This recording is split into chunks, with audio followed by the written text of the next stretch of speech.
Lebih 250 penduduk Tengah menunaikan solat tarawih pertama di Dewan Serbaguna 238 Tengah Garden Walk malam semalam. Ruang itu menjadi lokasi bagi karya yang pertama seumpamanya ditubuhkan di Estet Tengah. Wartawan Akil Izzat turun padang untuk meninjau suasana malam pertama Ramadan di sana.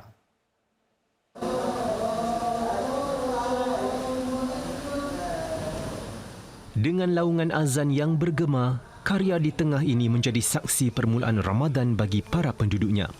Lebih istimewa lagi, ia karya yang pertama ditubuhkan di estet itu.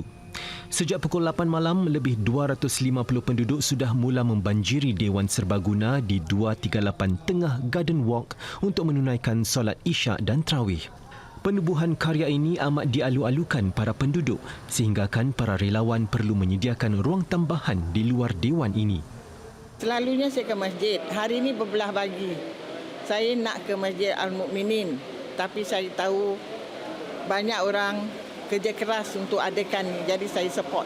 Saya pergi masjid yang Masjid Hir kat Choa Chu Kang. Dari rumah lagi 30 minit, naik bas, lepas tu jalan kaki sikit. Saya rasa bahagia pasal lagi dekat, tak payah pergi jauh-jauh pergi ke masjid. Lepas tu kalau ada orang yang tua-tua yang tak boleh jalan lama-lama, kan boleh dekat kat bawah blok 5 minit, 10 minit.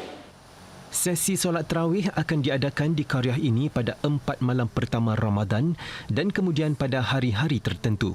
Misalnya, solat tarawih hanya akan diadakan pada hari Jumaat dan Sabtu pada bulan Mac.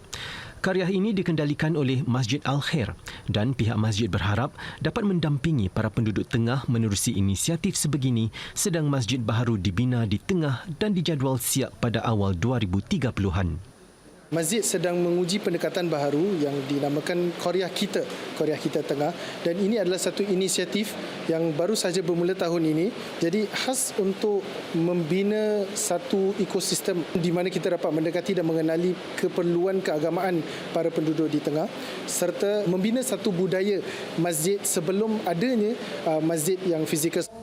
Karya di Tengah ini juga akan menjalankan solat Hari Raya Aidilfitri di Dewan Serbaguna ini.